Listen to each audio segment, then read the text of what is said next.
Russell from Washington University School of Medicine in St. Louis, and I'm a co-investigator on the Skills and Workforce Development team. And I am excited to welcome you all to our very first lecture in a series from Voice AI experts geared toward AI and machine learning workforce development. These webinars are hosted by the Skills and Workforce Development team, as we fondly refer to ourselves as the SWFD team, of the Bridge2AI Voice Consortium. The Voice Consortium aims to integrate the use of voice as a biomarker of health and clinical care to assist in the screening, diagnosis, and treatment of a broad range of diseases. The SWFD team is comprised of members of Oregon Health and Sciences University and Washington University in St. Louis. Today's talk, The AI Lifecycle from a DEI Perspective by Dr. Maria Powell, will cover the artificial intelligence lifecycle from a diversity, equity, and inclusion perspective. Dr. Powell brings a unique perspective to the AI lifecycle, especially in the context of diversity, equity, and inclusion, and accessibility. She is a research assistant professor in the Department of Otolaryngology at Vanderbilt University Medical Center. Her background is in speech pathology and voice assessment with research interest in the representation of individuals with non-standard speech in AI.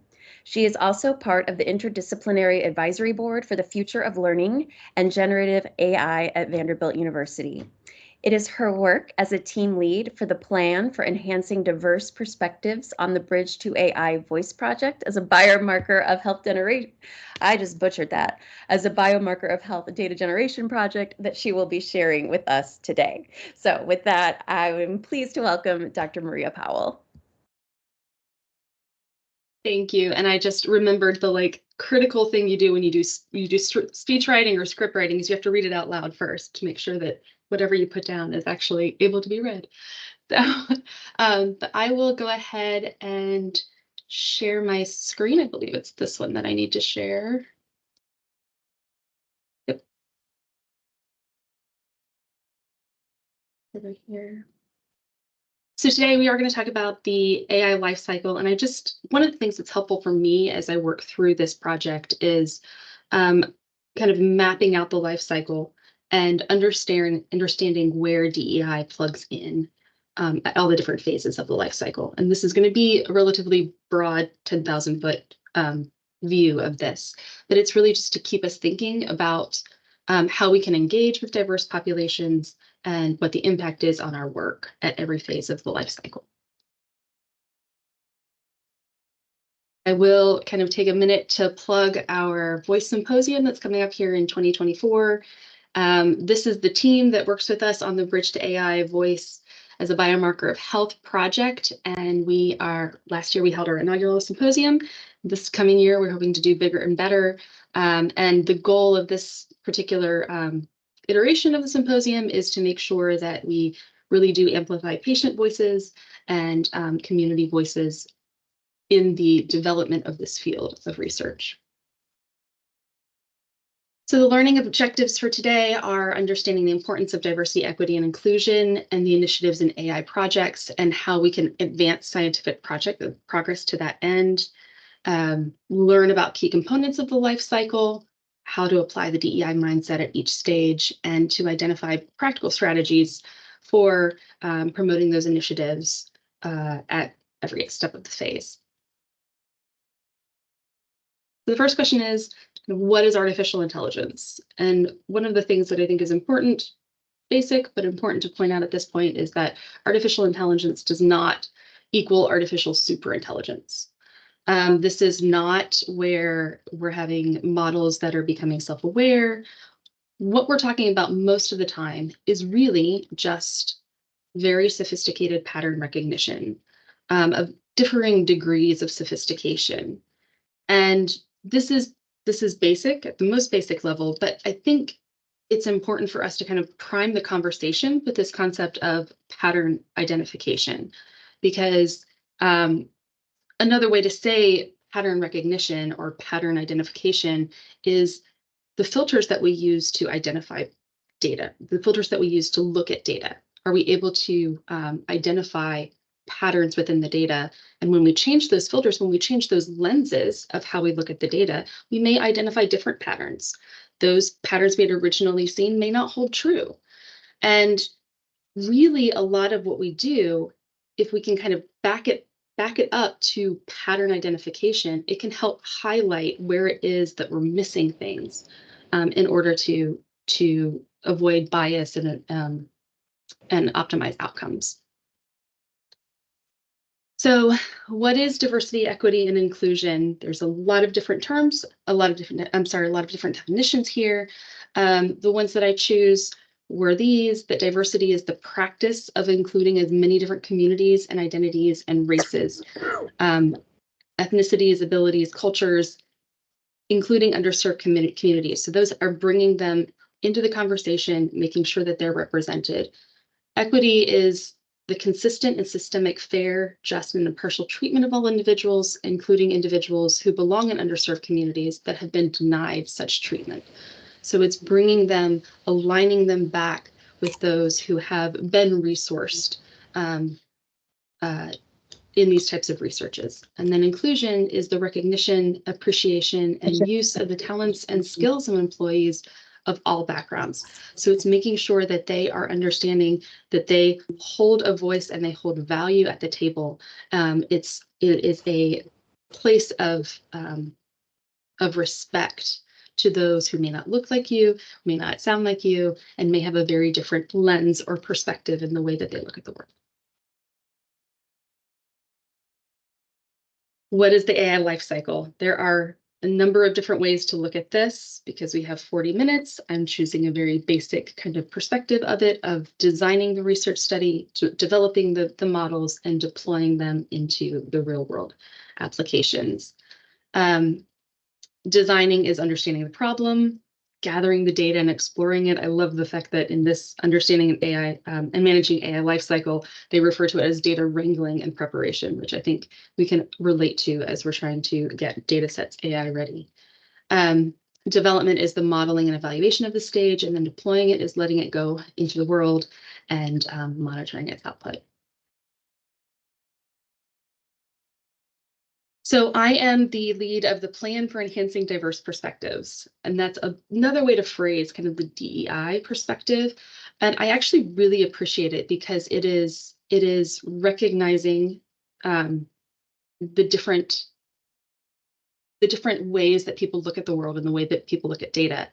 And it may not necessarily, it's much more broad than I think what we tend to pigeonhole DEI to be.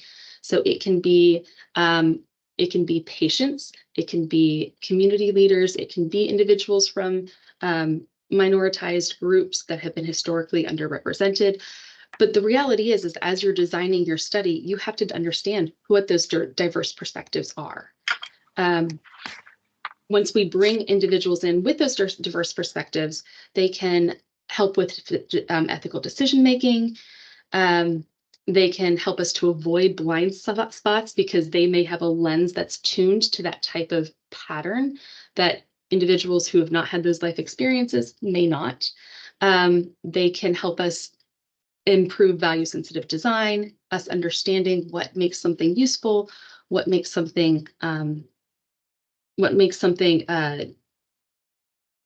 accessible to individuals from different backgrounds. Can help with bias mitigation, helping us understand the user needs from diverse backgrounds. Ultimately, when we bring individuals into the conversation that are ultimately impacted by the decisions that we're making, we're building trust by understanding their needs from diverse backgrounds. And ultimately, the goal is for us to have improved access and better outcomes in the end.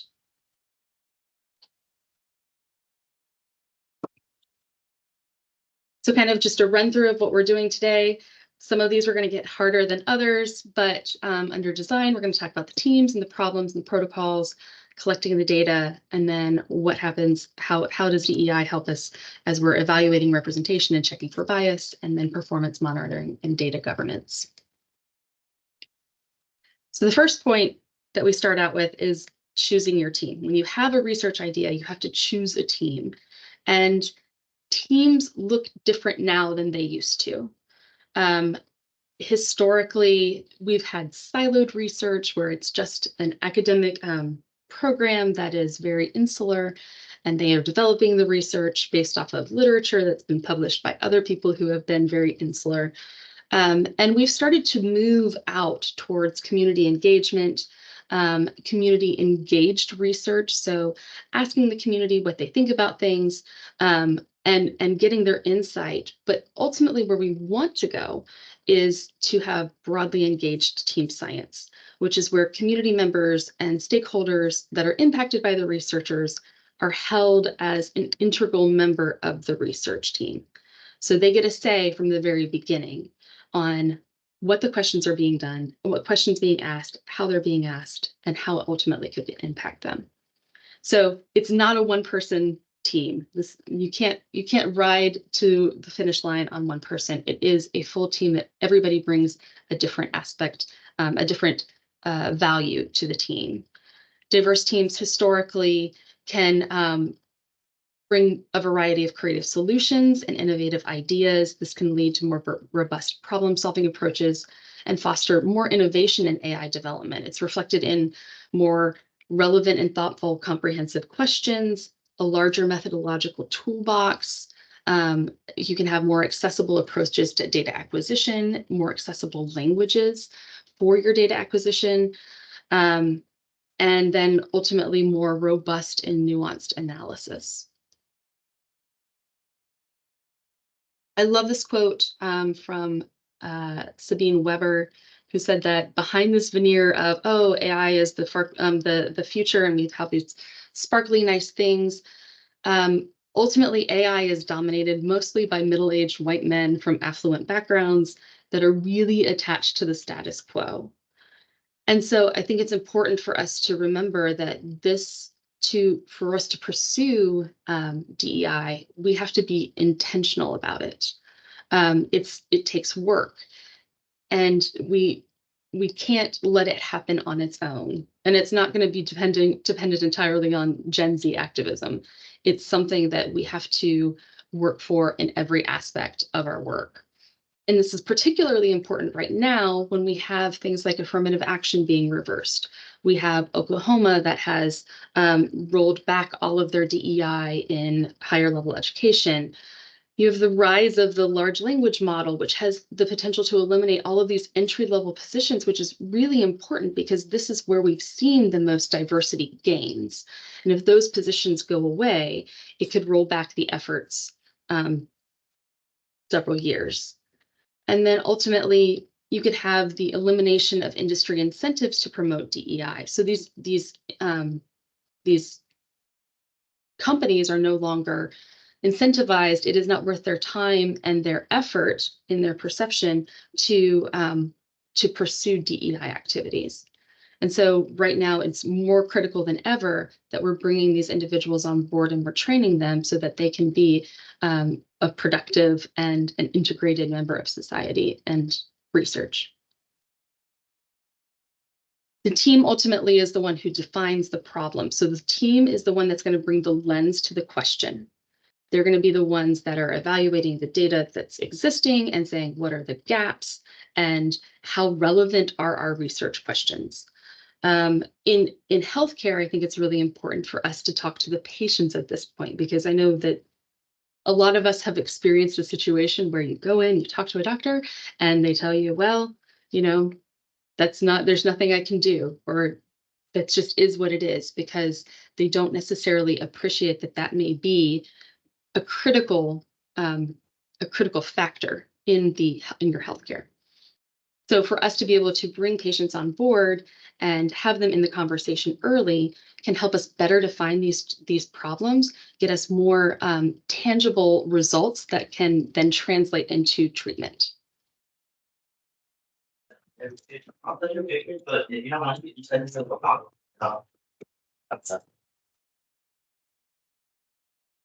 I'm sorry, I'm not sure if somebody's asking a question. I can't see anybody. Okay. I think I went through most of this. Involve a diverse set of stakeholders in defining the problem and setting your project goals. Conduct research to understand how the problem affects different communities, because it's not going to be one size fits all. And you'll hear me say that again multiple times. It doesn't affect every community the same way. And so this is why it's an ongoing process of understanding what is best fit for those individuals. Understand that what generates trust may vary by community to community, and consider the potential impact of AI solutions on different groups. So as you're developing the question, you're thinking ultimately of the results and the implementation of your models, understanding that there could be potential blowback to the community that you're intending to help. Those who are in those communities, who have that lens, who have experienced those problems in the past, can bring insight and help those questions be better asked.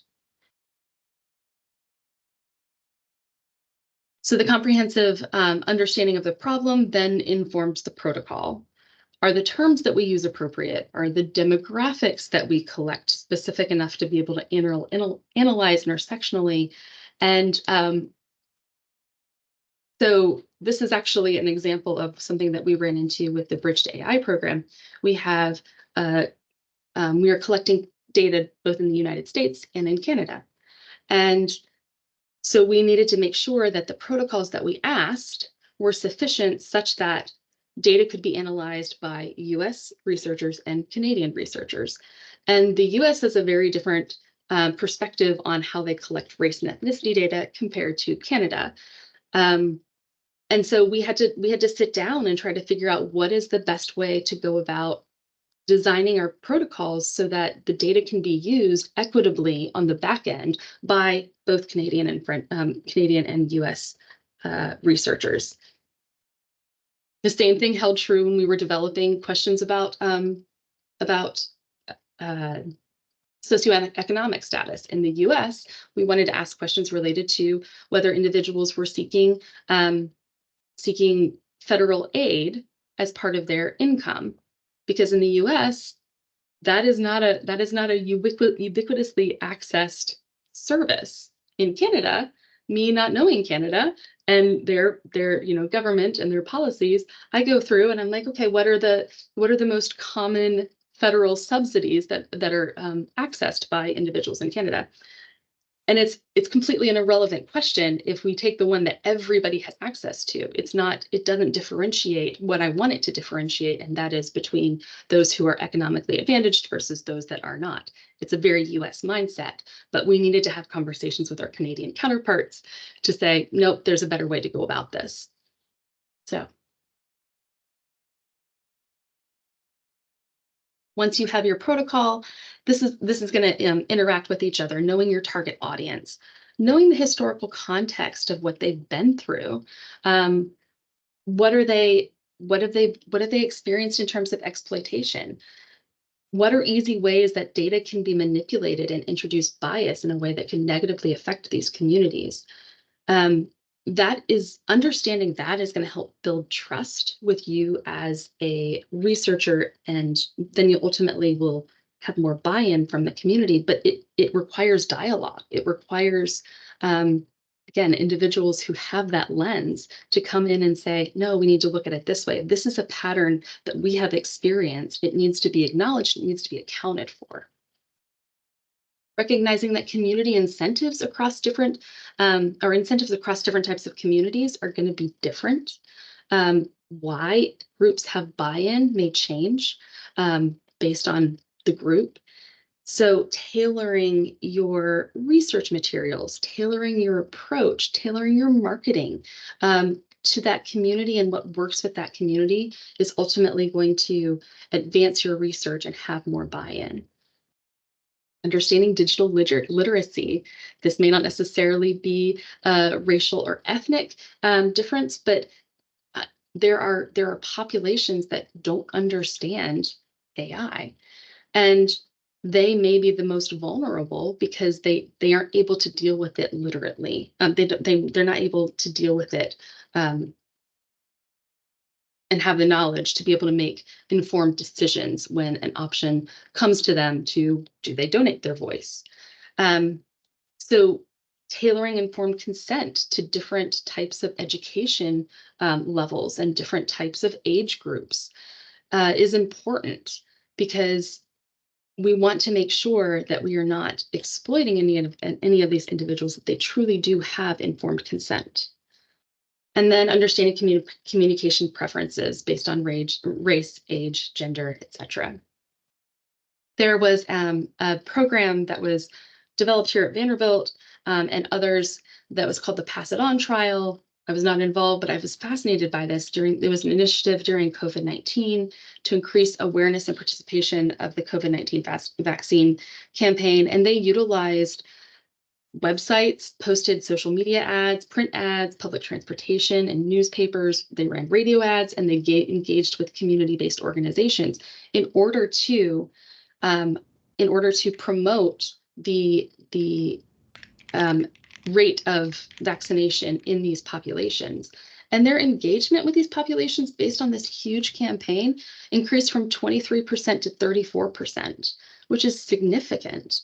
And underrepresented, so they had significant gains, but the price tag for this was also very large, and it was $330,000 just for the marketing materials. So it's understanding what needs to be done, but there is a price tag that comes with it, which is why we need funding and why there needs to be a focus on this. As I mentioned before, different communities may have different incentives and different buy-ins.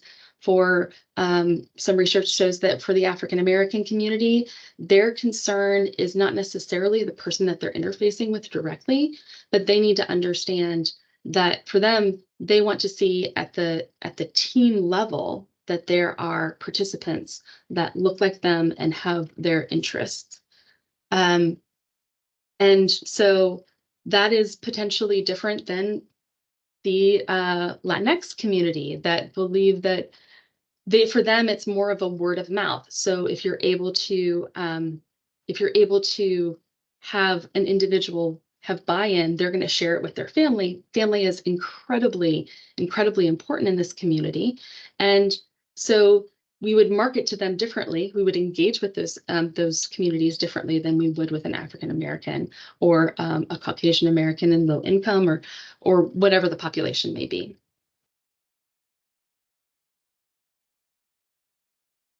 After you understand what the population is that you're looking for, who is it that you want to collect data on, it's knowing what your reach is, knowing the data that is accessible to you at this point.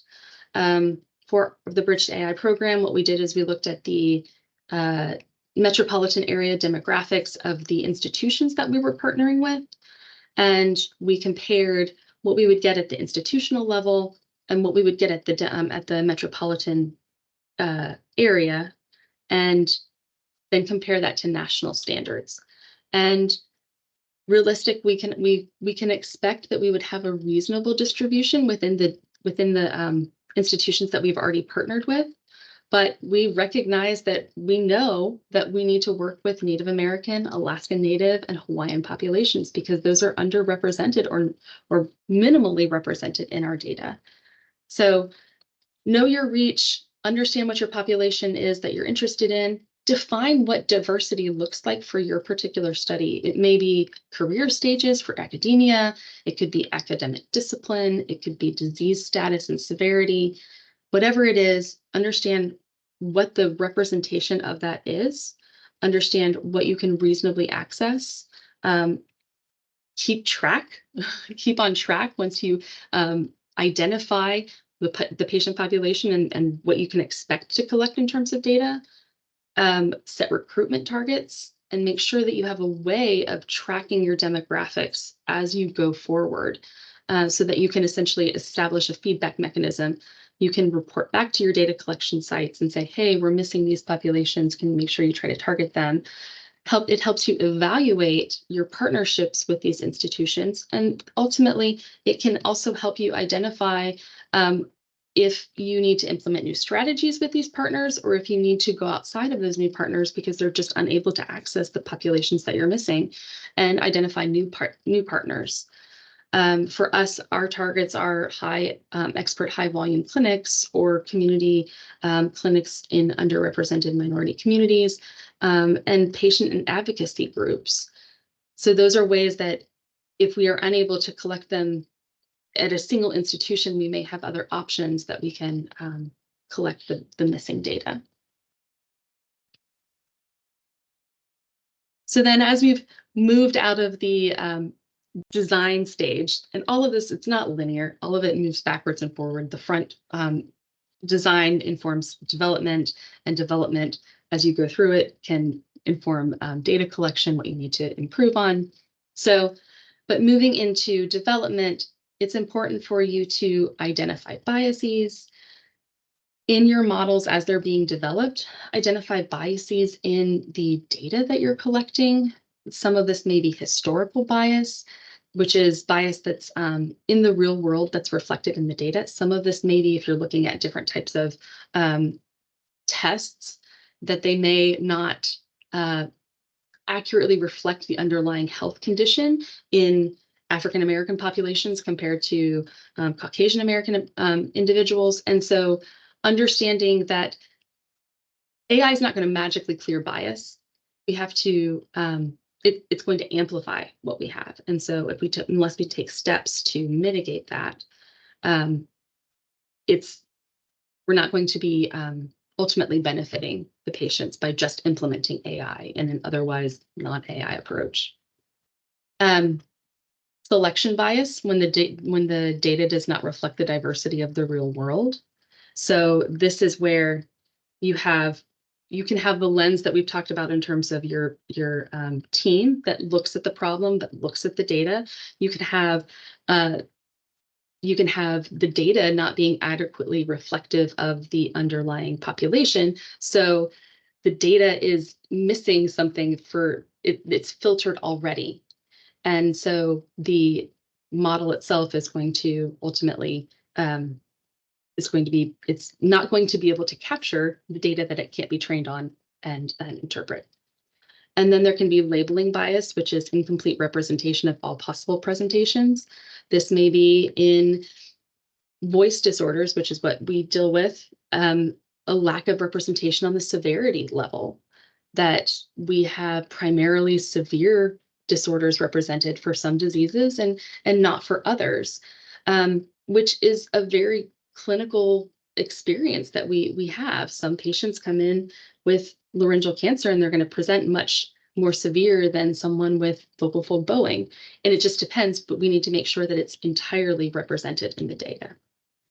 And then you can have model generated bias that you need to check for as you're developing your models. These are aggregation bias is just an example. This is not exhaustive in any way, but this is forcing kind of a one size fits all solution onto data that is not suitable. So it's possible that you may have data that is complex enough and there is variations within the data that is race or ethnicity specific, that is complex enough that one model is not able to be effectively deployed to those different population groups. And so when we try to put them together and they don't work, then you end up with bias and inaccurate results.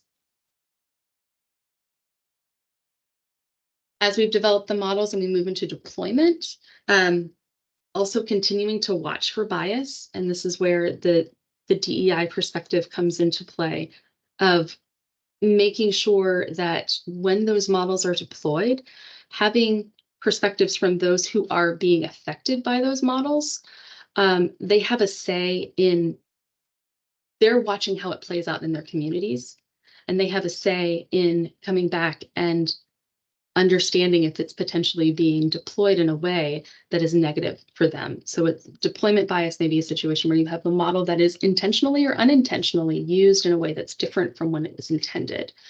And so we want individuals who are using those models, who are directly impacted by those models, to be able to have that conversation and identify potentially that problem before others who don't have that lens might. Other things that we need to consider is confirmation bias, and this is something that we deal with all the time. Human bias that's introduced when interpreting the results. Interpreting what is meaningful and what is not meaningful, disregarding something small that may be actually pretty impactful, just because it's not something that we have experienced in our world. Even in research, we've not seen that phenomenon. So we disregard it as outliers, or we change the weights and the lens of the model so that it sees something else and it no longer sees a very meaningful pattern. You can have bias. You can have bias creep in once the model has been deployed through evaluation bias. This is where, when you were developing the model, your benchmark did not necessarily represent the underlying population for the model that it's going to serve. And so, again, as we deploy, as we're watching these models and these data be used in real world, we want to make sure that we are not negatively impacting the groups that we intend to positively impact. So first, do no harm, essentially, and keeping that in mind.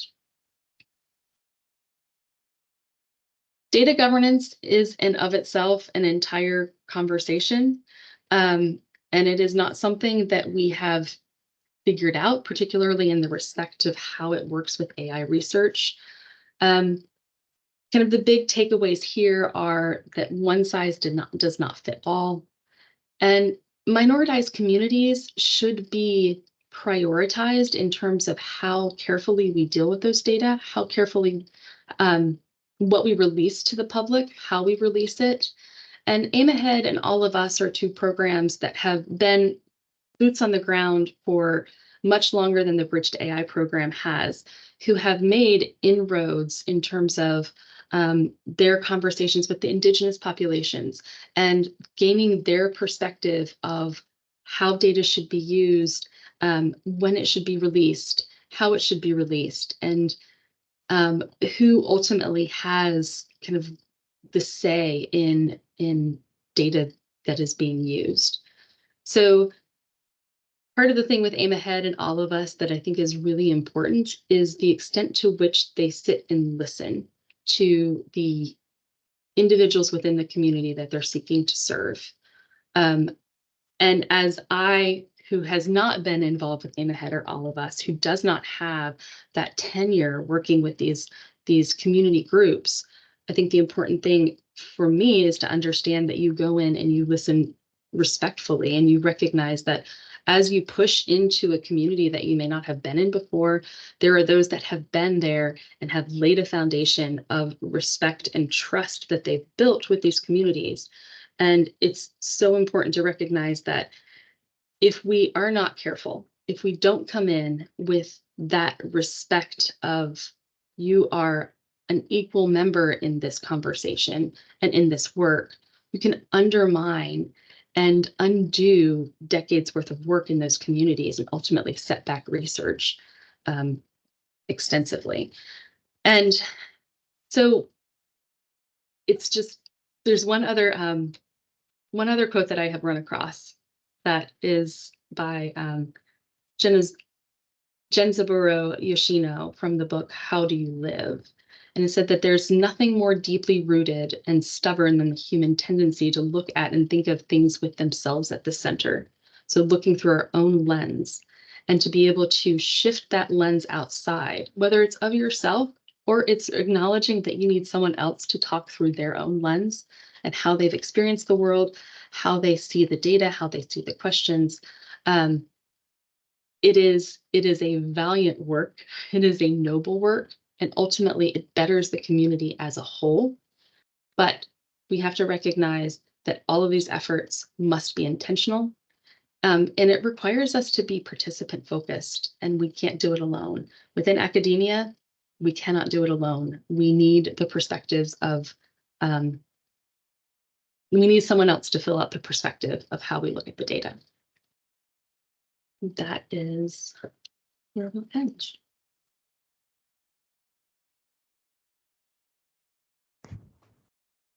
Thank you so much. That was wonderful. We have some time for some questions, and I already see some hands raised. So I'm going to go ahead and start calling on some folks. So Cindy, I see your hand up.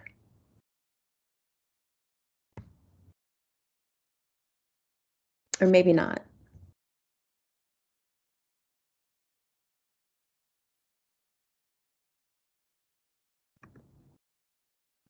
Daniel. Hey, oh, can you hear me? Yep. Yes. Okay, perfect. I was wondering, you raised a lot of really good points, and I'm curious, it, I think a lot of the things that can be really difficult to tackle with AI models and generating AI applications are some of those more subtle biases, like your feature engineering, what features you consider, how you evaluate the model, what are these implicit things that you don't necessarily think about.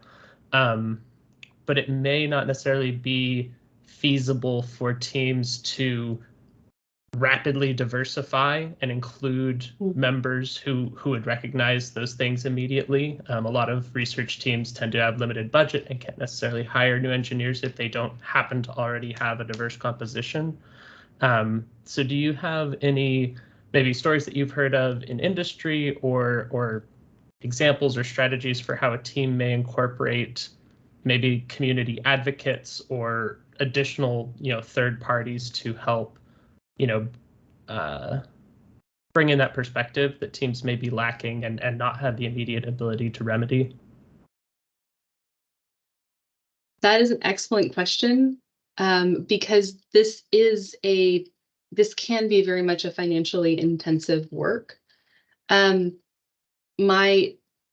Just from my own experience, I would say that there are significant resources in the form of Aim Ahead or all of us that may have the perspective that you're needing, or may have the advice, and it may not be the extent to which you need it at the time. And so your goal may be ultimately to push into hiring somebody from that population if that's something that you know that you're going to be working with. You'll be working with them extensively, but you may have resources within Aim Ahead or all of us, and I'm not part of them, so I'm volunteering them. But my experience with them has been that they're very receptive to working and providing resources, because this is their passion as well. Particularly Aim Ahead, it's their desire for these populations to be represented. I have a question about the team science approach. So how do we encourage our partners and universities to adopt more of a team science approach instead of the traditional investigator? I think that the team science approach really lends itself to everything that you've been talking about. And so I'd just be curious on how you see that playing out across universities. So it's interesting because my experience there is that there are movements within institutions that are not widespread. And so the institution as a whole may be very positive towards team science, but if you have a department chair that doesn't have the same buy-in, it can be challenging to implement it in your research. I think part of it is self-advocacy. It depends on where you're trying to push through. At the departmental level, it may be having discussions with them about team science and self-advocating there. In terms of larger initiatives, pushing an institution forward on it, I don't have a good answer. That's a great question, and I don't have a good answer. Yeah, I think there's lots of tough questions regarding this topic. I mean, another one that I think about a lot is, we talk about wanting to have diverse teams, but first we have to train people to be on these teams. And, how do we recruit more diverse individuals, especially now in this post SCOTUS world? We're going through admissions right now for our programs, and we're treading very lightly, on these topics. So do you have any advice for us, and how do we, start our folks young and learn about these things? So I do think it's interesting that tech historically, tech often is a little bit counterculture in the terms of in traditional education. So a lot of times you can be very successful and not have completed a traditional education program. And so I think if we want to reach individuals young and get them primed to be successful, then we work outside the traditional academic programs. And if you can make it accessible through something like Khan Academy is a great one, and some other programs that are designed to, as free as possible or as inexpensively as possible, to engage these individuals. And then hopefully they'll have the foundation, and they may not necessarily have to go through traditional college, but they may have the foundation to be paired up on like a journeyman approach and still be successful. That's a great answer. Rachel.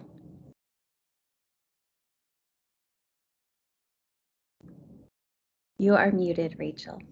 I am muted. I'm so sorry. Thank you, Maria, for your talk. I'm wondering if you could just speak to, in terms of voice to AI research, what makes that different in terms of considerations for biases, for example, and just, I don't know, your thoughts on how we move forward, making sure that we follow your guidance on all of these and proceed as awarely as we can in all the ways. I would just love your specific thoughts around the voice research component of this. So I come from a voice disorder, so laryngology, speech pathology, voice background. And for the Bridge2AI, we're looking at voice disorders, mood disorders, neurological disorders, respiratory disorders, and pediatric speech and language disorders. So I can't necessarily speak to all of them. But one of the interesting things about voice is the relative ease of access to voice. We walk around, all of us walk around with recording devices on us at all times. And so the access to voice and the relatively low barrier to using voice as potentially using voice against an individual may be different than something that you would experience with like genetic data or even PHI that's coming from a medical record. So I think that we do have to be careful from a very voice perspective, is that we lack normative standards that are normed on diverse data, to the point where kind of the industry or the field standard is to say, if you're going to collect acoustic data for patients with voice disorders, establish your own local norms. So we don't have, and there's a number of reasons why that's true. There's variability in the analysis algorithm, so we've always traditionally relied on for these analyses, but we don't have the data that represents the population that even within the US represents. We would hypothesize that language, accent, dialect, all of those things would have impact on how we analyze the voice and ultimately the results of the standard tests that we use for diagnosis and monitoring. So one of the things I'm looking forward to with this project is for us to hopefully eventually start collecting normative data.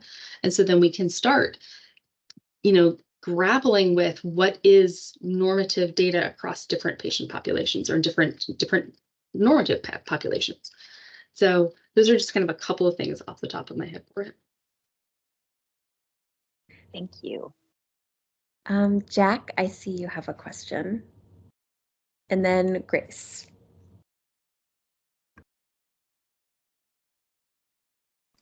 Yes, I actually have two. Is that okay? Mm-hmm. Okay. Great talk, by the way. Thank you for sharing. I personally don't think it's wise for a team to continue if it cannot afford to diversify. There is already a considerable degree of inequity, and allowing AI efforts to continue to develop without DEI considerations would only have the potential to exacerbate current inequality. Incorporating DEI now before it's too late in AI is paramount to prevent AI from becoming a problem in the future. Also, arguably, the problems that arise from any inequity that spawn from lacking DEI considerations would be more expensive to deal with than it would be to just diversify on the outset. Would you agree with that sentiment? I think that that's an excellent point.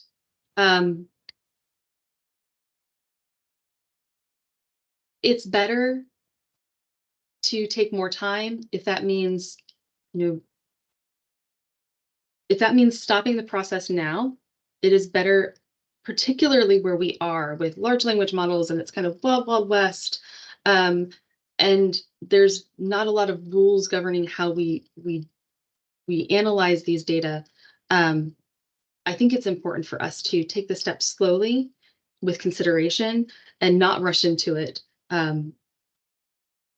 Especially knowing potentially that you don't have the ability to follow through. We don't want kind of one-off projects that have questionable integrity in terms of how they represent the populations that they propose to represent. I agree. I think you make a great point. Okay.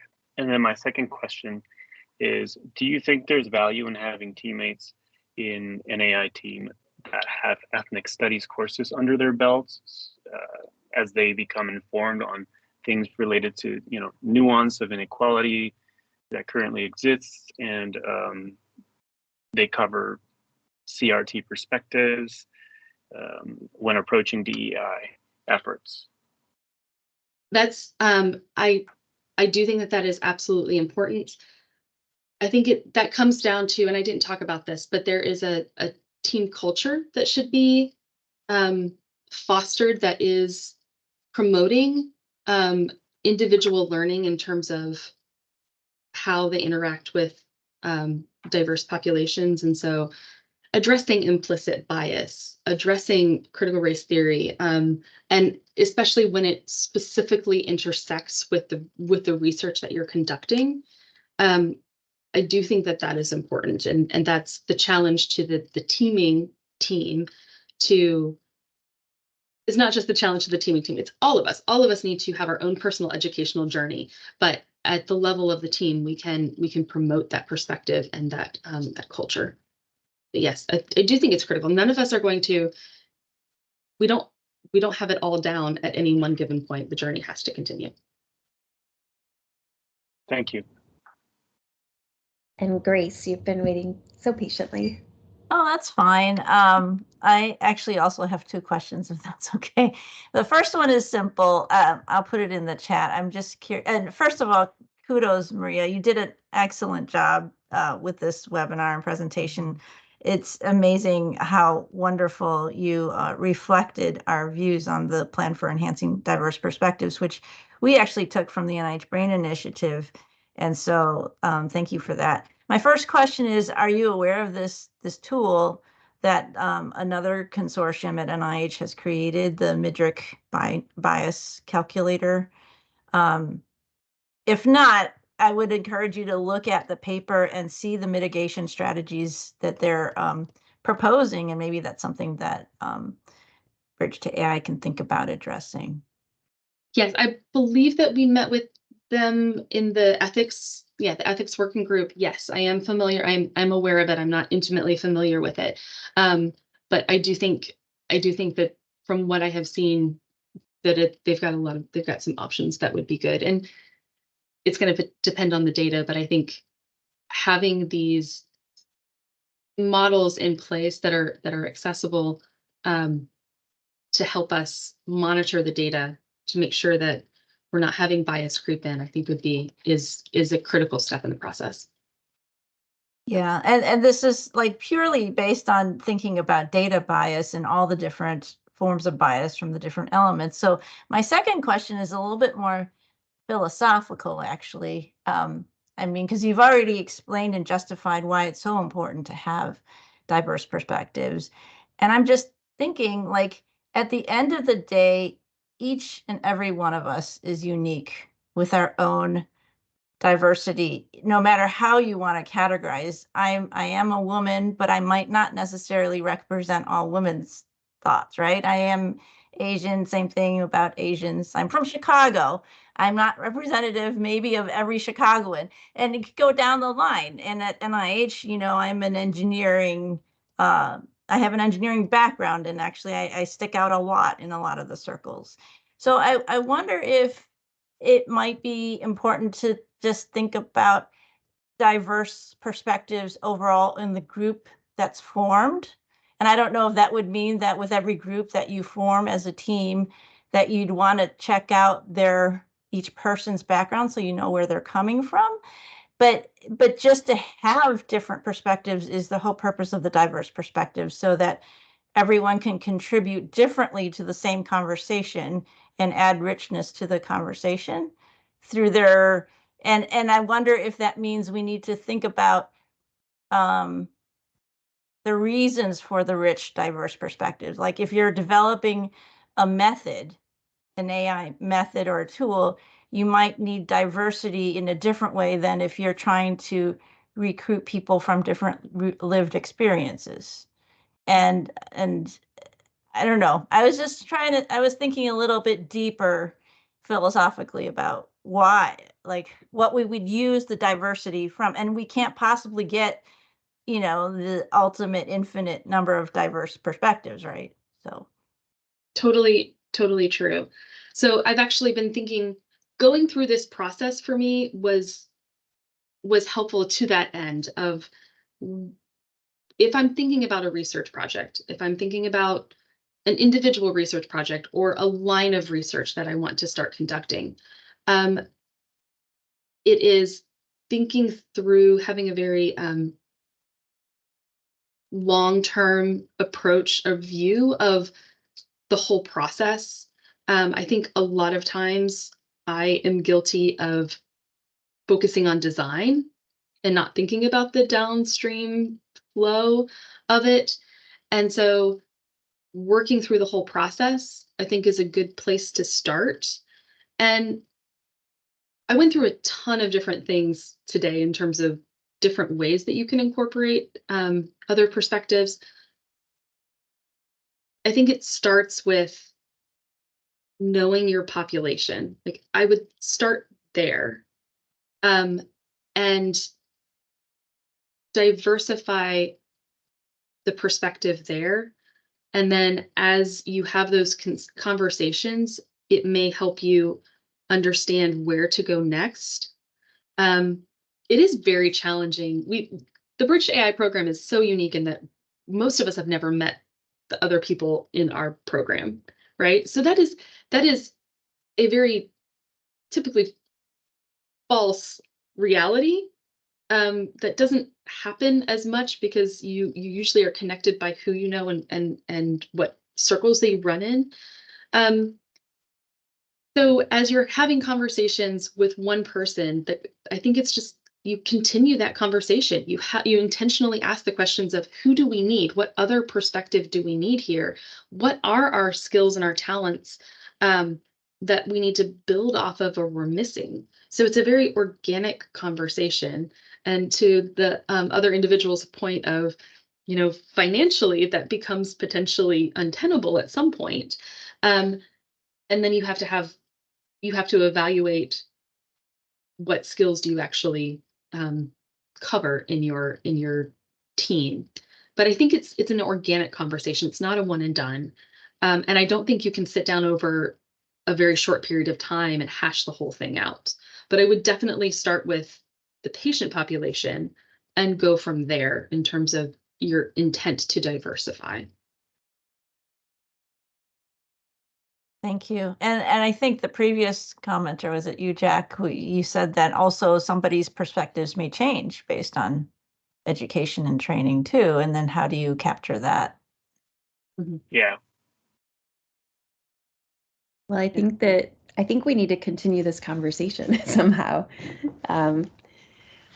Well, I would like to thank you, Dr. Powell, for being here today and sharing your insights. And on behalf of the Skills and Workforce Development team for the Bridge2AI Voice Consortium, thank you to all the attendees today.